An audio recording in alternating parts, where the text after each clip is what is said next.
Salut tout le monde, aujourd'hui donc on se retrouve pour la suite de ce tutoriel. Et cette fois on va s'intéresser à comment stocker nos items à l'intérieur de notre inventaire. Donc on voit mon inventaire est vide, je vais pouvoir faire play, j'ai vidé mon inventaire. Donc je ouvre mon inventaire, voilà, il est totalement vide. Là je vais m'approcher de ces cubes rouges qui ne ressemblent pas, mais je vous assure ce sont des items différents. Un marteau, un briquet et une clé. Donc là je vais les prendre tous, j'interagis avec eux, ils disparaissent, on peut le voir. Et ils vont apparaître dans mon inventaire. Et voilà, j'ai un lighter, un briquet, une clé et un marteau. Parfait. Et on voit dans notre inventaire, donc ils sont là. Nos items sont là, mes cubes ont été désactivés. Voilà, c'est ça qu'on va faire aujourd'hui. Donc avant de commencer à programmer, ce qu'on va faire, c'est qu'on va travailler un peu sur notre inventaire dans la scène, encore une fois. Puisque lorsque l'on stockera un item, il nous faudra quelque chose à instancier à l'intérieur de cet item. Donc si vous ne connaissez pas le terme instancier, renseignez-vous dans Unity. Mais donc il va nous falloir créer un préfabriqué. Donc pour cela, donc on va dans notre panel, on va prendre notre premier qu'on a appelé item et on va le modifier. Puisqu'on va le mettre, on va le nettoyer en quelque sorte. Donc on va lui laisser tous ses scripts, tout ce qui a été programmé, et on va le nettoyer de sorte à ce qu'il puisse être vide. Donc on va supprimer toutes les données qui sont là-dedans en fait, dans item data. Hammer 001, ça, pas de sprite, pas de description. Donc là l'inventaire est vide. Si on mettait play, il resterait blanc, il y aurait pas de description et tout. Il n'y a pas d'image, il n'y aurait rien. C'est ça l'idée. Pourquoi est-ce qu'on fait ça? Donc on va créer un préfabriqué comme je l'ai dit. Donc pour ça, on va dans la hiérarchie du projet et on va créer un nouveau dossier. On va appeler préfab. Hop là. On va créer, donc clic droit, on va créer un préfab à l'intérieur de ce dossier. On va l'appeler item. Et ce préfabriqué va correspondre à notre item ici. Qu'on va donc glisser dessus. Hop là. Et comme ça, quand on va dessus, voilà, il correspond exactement. Donc ensuite, on va supprimer notre item qui est dans la scène. On va supprimer d'ailleurs tous nos items. Voilà. Et donc ce qu'on va faire maintenant, on va faire autre chose. On va dupliquer notre slow panel. Pourquoi? Vous allez me dire. Eh bien parce qu'au niveau de la programmation, ça va nous simplifier les choses. Dans le deuxième qu'on vient de créer, on va supprimer tous les slows, qui sont en fait les images, les carrés verts qu'on a là. Donc on va les supprimer. Pas besoin de les avoir deux fois.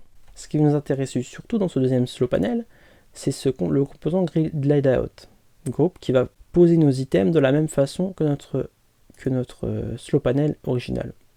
Donc on va les différencier justement. Donc par exemple, on va appeler celui-là slow panel graphics, histoire de. Et après, on va appeler comme ça slow panel use. J'ai pas d'idée, ça arrive. Du coup, et en fait, ce que je vais vous montrer, c'est qu'en fait, lorsque l'on stockera un item, on va lui demander d'aller chercher ce préfabriqué item et d'aller le mettre dans slow panel use. Et donc regardez, quand je glisse, hop là, il va refaire ça. Et lorsqu'on va remettre un nouvel item, il va faire ça, et ainsi de suite. Et on voit qu'il se met exactement au même endroit que les carrés verts.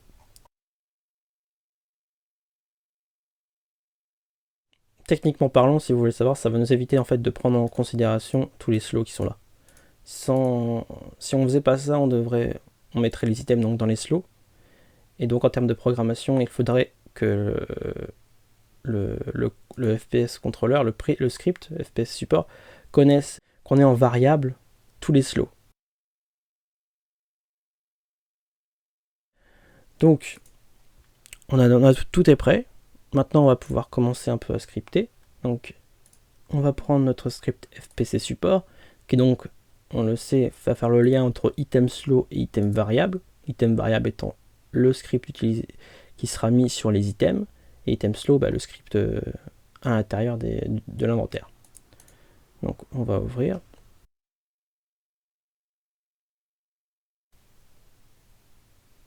J'espère que je vais pas avoir de soucis. On a changé de version d'Unity entre temps.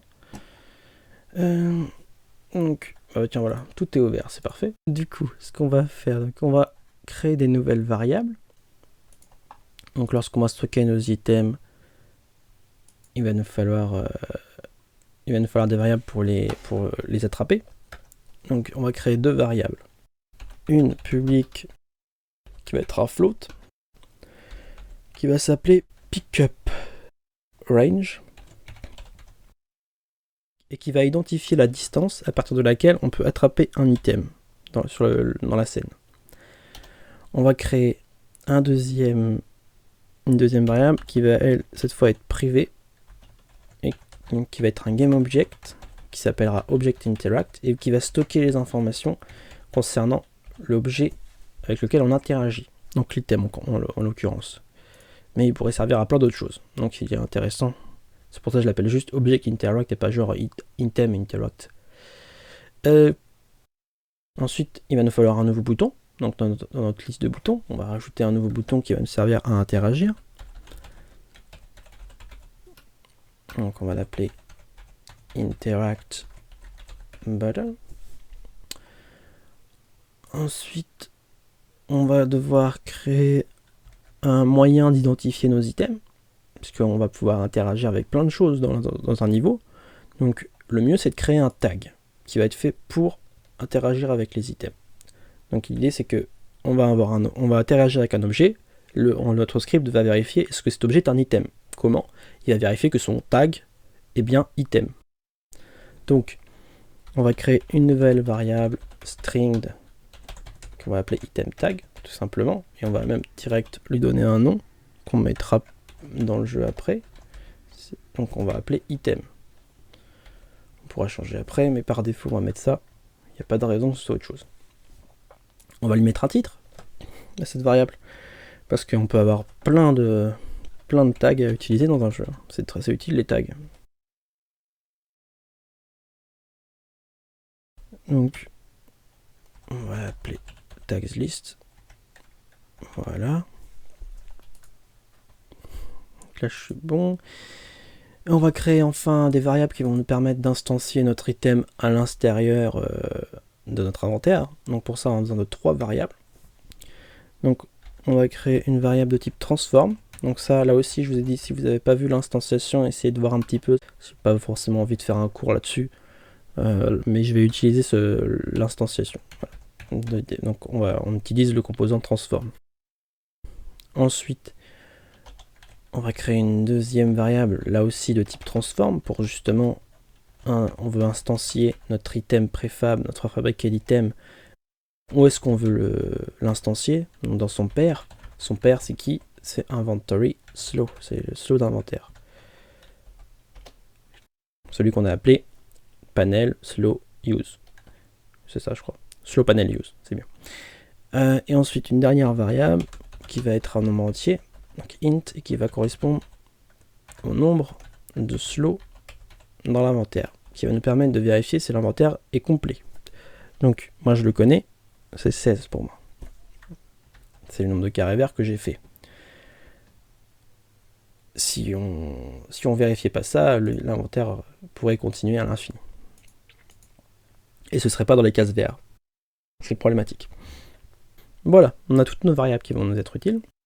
Donc ce qu'on va faire, c'est qu'on on va créer une nouvelle fonction qu'on va mettre là, et qui va s'appeler try to interact. Donc cette fonction, comme elle s'appelle, elle va chercher à interagir avec l'environnement. Donc comment elle fonctionne? Je vais peut-être faire une... Voilà. Donc dans l'update, comme on a fait pour si on appuie sur le bouton inventory button, on essaye d'afficher ou d'éteindre l'inventaire. On va faire la même façon. Lorsque le joueur va appuyer sur le bouton d'interaction, on va essayer d'interagir avec l'environnement. Voilà. Et donc on va simplement mettre try to interact, comme ça écrit. Hop là. Donc lorsque le joueur appuie sur le bouton d'interaction, le jeu lance la fonction try to interact. Qu'est-ce qu'on va faire dans cette fonction? On va lancer un rayon devant le joueur de la distance pickup range qui va vérifier s'il n'y a pas un item devant, en gros. Basiquement, c'est ça. Donc, comment on fait? Donc là, je vous invite à aller chercher là aussi les informations sur qu'est-ce qu'un raycast et tout, qu'on va utiliser justement, qui est le rayon que je vous ai parlé. Et en fait, une ligne droite qu'on envoie devant le joueur, qui va aller vérifier entre 0 et 3 mètres, en l'occurrence, entre 0 et pickup range, s'il y a quelque chose. On va devoir créer deux variables pour ça. On va créer notre rayon, donc qui va être égal à notre caméra, player cam, qu'on a créé, je le rappelle, point son composant, la caméra. Pourquoi on utilise ça? Simplement, on va lancer le rayon depuis la caméra, pas depuis le buste du joueur. Ce qui nous intéresse, c'est où est-ce que le joueur regarde. Donc la caméra. C'est pour ça qu'on s'intéresse à la caméra. Et donc, on va utiliser la fonction viewPortPrintToArray. viewPortPrintToArray. Donc là, j'applique bêtement ce que dit la documentation d'Unity. Si vous voulez en savoir plus, je vous invite à consulter les liens que j'ai laissés dans la description de la vidéo.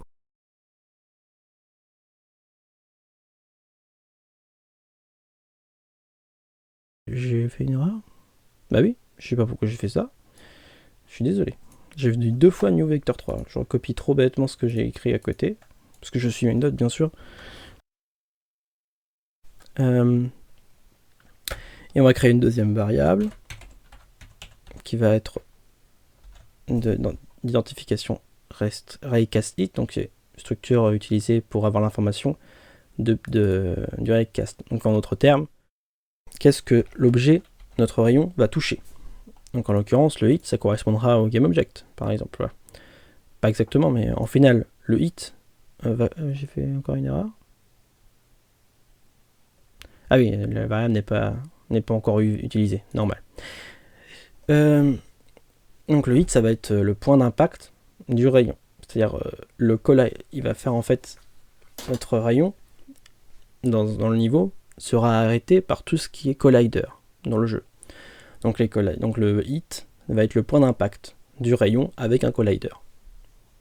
Le point d'impact direct. Si vous avez un mur devant vous derrière un objet, le hit correspondra au mur et pas à l'objet qui est derrière. Il s'en foutra de l'objet. Il prendra le premier point d'impact. Donc, ce qu'on va faire, c'est if physics.raycast. Donc là, on va lancer notre rayon qui va donc créer le point de départ du rayon. On précise out it. Alors on pourrait dire juste it en JavaScript, mais en C#, il faut dire out it pour dire qu'on veut que le rayon aille vers le devant, pas vers l'arrière, mais vraiment vers l'avant de la caméra. Et on va donc dire la distance du rayon, qui va donc être pickup range. Voilà, j'espère que c'est clair. Mais je reprends exactement là, ce genre de truc là, ce que je viens de faire, c'est vraiment la documentation de Unity. Si vous allez sur Raycast dans Unity, je crois que vous avez exactement la même chose. J'ai rien changé, ça se trouve. Ouais, PlayerCam c'était la même chose, je crois que j'ai vraiment rien changé. Donc ensuite, qu'est-ce qu'on veut? Donc on a notre rayon. Notre rayon, donc il faut avant de savoir si l'objet avec lequel on interagit est bien un item, il faut d'abord obtenir des informations sur l'objet avec lequel on interagit. Donc object interact égale it, notre point d'impact, point le collider correspondant au point d'impact, donc le collider de l'objet qu'on a rencontré. Et donc nous, on ne veut pas juste le collider de l'objet, on veut l'objet en question. Donc point GameObject. Tout simplement. Ensuite, on va pouvoir donc savoir est-ce que cet objet avec lequel on interagit est un item. Donc puisque object interact.tag, son tag, est bien égal à notre item tag qu'on a créé. Plutôt. On a créé ici, voilà. Parce que ça pourrait être n'importe quoi, comme je dis, un mur. Donc ce qu'on va savoir, c'est que c'est bien un item. Donc, si c'est bien un item, ce qu'on veut, c'est le ramasser. On est d'accord. Mais d'abord, il faut faire quelques vérifications. Comment est-ce qu'on va... Donc on va ramasser notre item. J'ai fait encore une LL. Ah bah oui, regardez ça. Je suis bête, il manque un égal. Donc, avant de ramasser notre item, il va falloir qu'on fasse une vérification. Laquelle? On va vérifier si l'inventaire est complet. Pourquoi est-ce qu'on veut vérifier ça? Simplement parce que si l'inventaire est complet, on ne peut pas prendre l'item en question. Donc on devra avertir le joueur, l'inventaire est complet. Videz votre inventaire avant de pouvoir de prendre plus. Si l'inventaire n'est pas complet, donc je vais mettre however, comme ça. Si l'inventaire n'est pas complet, il va falloir faire deux choses. Faire disparaître. Ça doit pas être très anglais ce que je dis. Make disappear comme ça. Donc on va devoir faire disparaître l'objet, l'item en question. Et ensuite, on devra intégrer notre nouvel item dans l'inventaire. Excusez-moi si j'écris beaucoup en anglais, je travaille en anglais, je préfère. Plus facile pour moi. Donc c'est ça c'est au final, c'est ce qu'on veut faire. C'est le détail de ce qu'on va faire à l'intérieur de ce if. Donc, vérifier si l'inventaire est complet. Donc ça, c'est pas très compliqué. Lorsqu'on va importer un item, on va lui dire que son père, c'est inventory slow. Son nombre d'items qui est à l'intérieur, c'est son nombre d'enfants. Donc on va simplement compter le nombre d'enfants qu'il a à l'intérieur, et on va vérifier qu'il n'est pas égal au nombre de slow. S'il est égal, dans ce cas, l'inventaire est complet. Donc on va mettre if inventory slow. Donc comment compter le nombre d'enfants? Tout simplement en écrivant point, donc le GameObject.child count. Il a, qui va donner donc un chiffre entier de nombre d'enfants. D'où l'utilisation d'un entier pour la variable slow count. Voilà. Et donc là, si l'inventaire est complet, c'est ça en fait. Donc, si l'inventaire est complet, on va faire un truc assez simple. On va simplement afficher dans la console que l'inventaire est complet. De cette façon, on va pouvoir vérifier que l'événement arrive bien de temps en temps et qu'il est bien que ce qui est à l'intérieur est bien appelé. Donc dans le cas contraire, comment exprimer dans le cas contraire? C'est facile. Else. Oula. Hop là. Voilà. Donc comme je disais, dans un premier temps, faire disparaître l'objet. Object interact point set active false. On fait disparaître l'objet. Donc on désactive l'objet. On va pas le détruire parce qu'on va avoir besoin des informations qui sont dedans. Dans cet objet, l'item, il y a le script item variable dont on a besoin des informations. De plus, détruire un objet fait plus de calculs que juste le désactiver.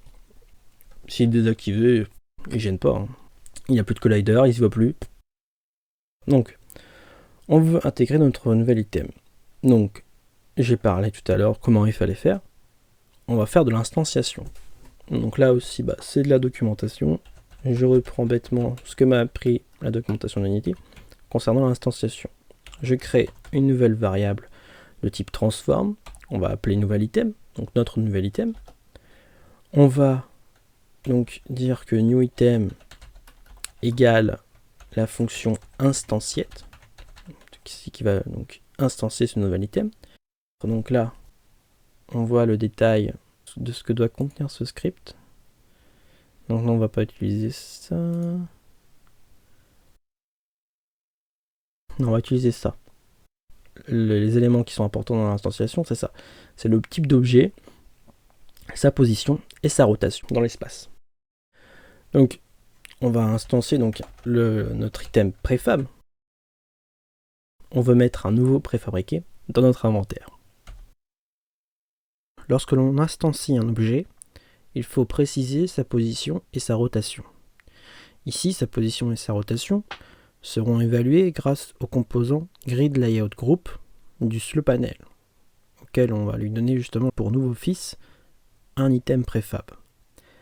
Ici, on va donc utiliser comme position vector3 0 et comme rotation quaternion identity, puisqu'il est spécifié dans la documentation d'Unity, ils correspondent à une position et une rotation par défaut, tout simplement. Il faut en donner une, on met celle par défaut.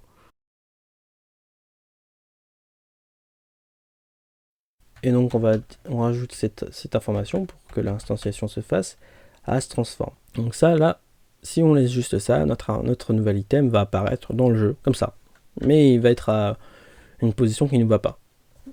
Il va pas être il va être disposé dans la nature, il faut qu'on puisse le suivre. Donc on va lui donner un parent, comme je disais. Donc new item.setParent. Et donc notre parent, ça va être inventory slot. Et ensuite, lorsqu'on donne un parent à un objet, on nous propose de répondre à la question World Position Stays. Qu'est-ce que c'est? C'est le fait de répondre à la question si l'objet doit garder sa position dans le monde actuel. C'est-à-dire que on a un objet qui est donc en position 0.0.0. Lorsqu'on lui donne un parent, est-ce qu'il doit garder cette position? Dans ce cas, on mettra true, ou il doit réévaluer sa position pour être ajusté par rapport au parent. Qu'est-ce que ça veut dire? Donc par exemple, j'ai mon item qui a une position 0.0.0. Son parent supposé a une position 10.10.10. Je parle en coordonnées x, y, z dans un espace en 3D. Si je mettais yes, dans ce cas, mon item garderait la position 0.0.0. Et alors, dans son parent, il aurait la position moins 10, moins 10, moins 10. C'est-à-dire, il aurait une position 0.0.0 dans le monde, mais par rapport aux parents, il aurait une position moins 10, moins 10, moins 10. Et je me trompe peut-être dans les nombres, mais vous voyez l'idée. Si on met false, dans ce cas, les chiffres de l'item 0.0.0 restent les mêmes, mais ils le seront par rapport aux parents. Autrement dit, dans son parent, il aura une position 0.0.0, mais cette fois dans le monde, il aura la même position que son parent, qui est 10.10.10. Et donc l'item aura bougé dans le monde. J'espère que je suis clair. Là aussi, consultez la documentation si ce n'est pas suffisant, ou posez-moi des questions.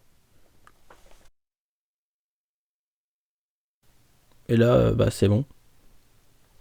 Là, on peut déjà rappeler des items à l'intérieur de notre inventaire. On va tester. Donc je reviens dans le jeu. Donc là, on est bon, on n'a pas d'erreur, tout est parfait. Donc on va sur FPC contrôleur. Donc on a notre nouvelle variable qu'il va falloir remplir. Donc on va aller on va d'abord créer un nouveau bouton. Donc on voit qu'on a. Donc on va créer un nouveau bouton. Hop là. Qu'on va appeler Interact. Et donc je vais l'appeler. Je vais utiliser le clic gauche de la souris. Donc mouse 0. C'est ça normalement. Là, voilà. Ensuite on revient là-dedans. Donc on va pouvoir dire que c'est interact.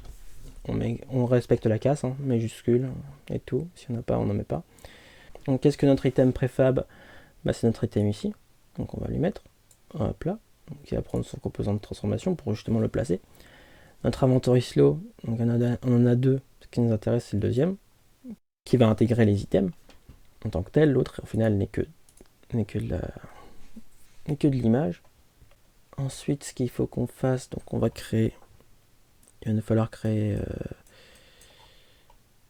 Il va nous falloir créer un petit truc quand même pour qu'on puisse travailler. Donc comment on va faire? Bon, on va créer des cubes, tout simplement. On reste simple. Voilà, on a des cubes. Ils sont blancs par contre, c'est pas super. Je vais créer un nouveau matériel. Donc on va créer. Je vais créer un matériel comme ça. Voilà. Je vais appeler nouveau matériel. Je vais appeler super matériel. Et donc on va lui faire une jolie couleur qui se voit mieux. Hop là. Voilà, c'est pas mal ça. Donc ce cube, il va nous servir à représenter un item. Il va lui falloir le tag item. Donc on va dans notre tag, on va cliquer sur add tag. Et donc là, on va faire plus. Vous pouvez changer celui actuel, puisqu'il sert à rien. Et on va dire item. Comme on l'a dit dans notre script, ici, item. Donc on respecte la casse. Hein. Toujours respecter la casse. C'est plus prudent, ça évitera des erreurs. Donc je reviens à mon cube, parce que j'ai créé un tag, mais il ne l'a pas associé directement. Donc on clique sur item, et voilà. Et il va nous falloir autre chose aussi. Il va nous falloir un item variable, pour que ce soit un item complet. Et voilà. Et là, on a un item. Il est parfait. Tout va bien. Alors, il est joli. Il a toutes les informations qu'un item a besoin au final. C'est-à-dire un script item variable, un collider, important un collider, sinon on ne peut pas interagir avec, et le tag. Et voilà. Donc, on va pouvoir lui mettre des trucs. Par exemple, là, je vais l'appeler DD. On peut 001. On va mettre un sprite. Donc, on va dire hammer. Donc, yellow hammer. Ça n'a pas d'importance. Voilà. Donc là maintenant on peut interagir avec l'objet, normalement. Donc bon, là j'ai fait une erreur, je devrais pas remettre. Voilà, on va pas maximiser pour qu'on puisse voir ce qui se passe. Donc là on voit pas ma souris, mais donc on voit qu'on a un slope, notre inventory est éteint, il s'allume. Voilà, tout va bien.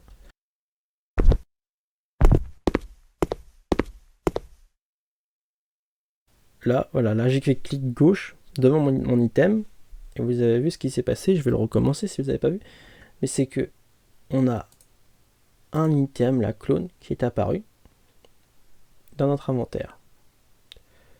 Donc je vais recommencer pour qu'on voit mieux. Je m'approche de mon cube. Si je fais clic gauche là ça sert à rien. J'ai beau cliquer, ça ne sert à rien. Il faut que je me rapproche en dessous de la distance qu'on a prévue, qui est pickup range. Là je clique et voilà, on voit que notre item est dans l'inventaire. Maintenant je vais faire I pour voir ces items. Ah, on a une cube blanche et il n'y a pas de description. Pourquoi? Je vais voir là-dedans. Et oui, aucune information est dans item data. Bien sûr, puisqu'on n'a pas du tout programmé le transfert d'informations. C'est-à-dire que les informations, par contre on voit bien que notre cube a bien disparu, mais les informations qui sont ici, il faudrait donc qu'on les ait ici. Donc ça demandait encore de la programmation. Mais c'était pour voir que là, on voit bien que lorsque j'interagis avec un item, celui-ci apparaît dans ce panel. Je pourrais là aussi en mettre plusieurs. C'est vraiment... Je pourrais en mettre plein, ça ne changera rien. Ça marche, tout marche. Quand je vais pouvoir vous montrer, là aussi ça peut être intéressant. Donc là j'ai dupliqué, donc ils sont exactement les mêmes. C'est pas important. Donc on va, hop, un nouvel item, un nouvel item, un nouvel item, un nouvel item, et un nouvel item. Donc là, j'en avais 5. Donc normalement, lorsque j'ouvre mon inventaire, il doit y avoir 5 cubes blancs. Et c'est le cas. Non, il y en a 6. Bah, il y en a 6, je suis bête. Il y en avait 6, il y avait 6 cubes. Et parce que je vois 5 là. Mais non, il y en avait 6, parce qu'il y a 1, 2, 3, 4, 5, plus le 0, 6. Et voilà. Donc ça marche. Je vais pouvoir supprimer les autres têtes. Ouais, c'est pas utile pour l'instant, de toute façon, on verra plus tard pour en avoir plusieurs, mais ils auront différentes informations. Ensuite, donc comme je disais, on revient à notre programmation, parce qu'il va falloir donc transférer les données. On a intégré notre nouvel item ici, mais le problème c'est que on n'a pas pensé, c'est qu'il va falloir transférer les données de l'item. Donc on va, comme je l'écris, télécharger les données de l'item. In slow of inventory. Donc, comment on va faire pour importer nos données? Donc, on va créer une nouvelle variable de type itemSlow, qui est notre script. La variable va s'appeler itemInventory. Donc, au final, cette variable va se rapprocher des nouveaux items qui sont créés dans l'inventaire et va accéder à leur script itemSlow. Donc, qu'est-ce que cet itemInventory va être égal? Il va être égal à notre nouvel item, notre préfabriqué qu'on a créé, qu'on a importé dans la scène, point son composant, donc get component, quel composant? Bah, le script, itemSlow. Il a un script itemSlow. Tout notre préfabriqué a un script itemSlow. Donc notre nouvel item a un script itemSlow. On va accéder au script donc. Voilà. On va aussi accéder à l'autre script qui s'appelle item variable. Donc on va créer une variable de type item variable et on va l'appeler item scène, qui va correspondre au script de l'item avec lequel on a interagi dans la scène. Les informations sur l'item sont à l'intérieur de son script item variable. Donc on va dire égal à object interact point son composant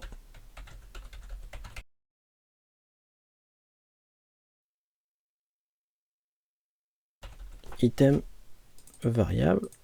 On rajoute nos petites parenthèses et voilà, tout est bon. Donc on a notre composant, on a les informations de l'item qu'on vient d'attraper ici.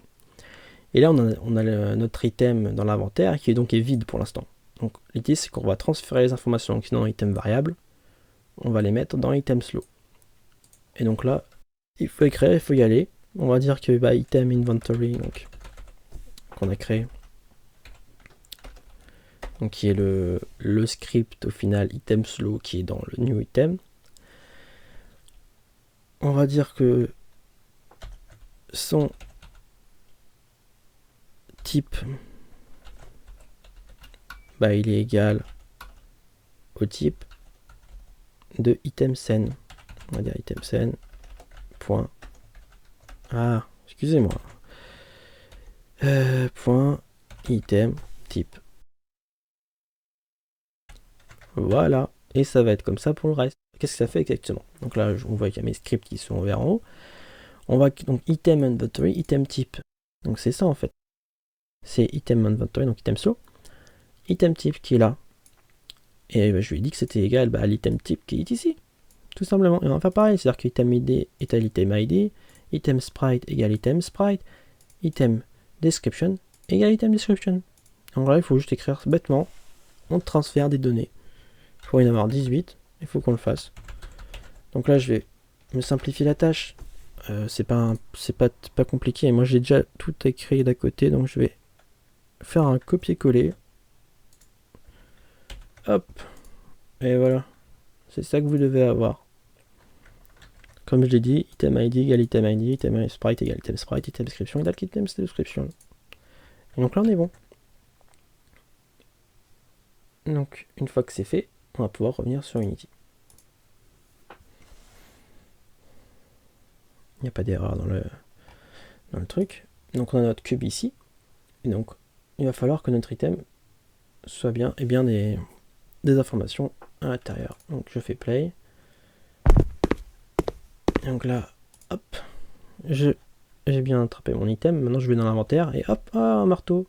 Et il a un descriptif aussi dans notre item importé ici. Et on voit, on a toutes les informations qui étaient dans le cube, qui étaient là. Elles sont toutes là. Parfait, tout marche nickel. Je peux le refaire plusieurs fois si vous voulez. N'hésitez pas à essayer avec différentes informations, différentes sprites. Voilà.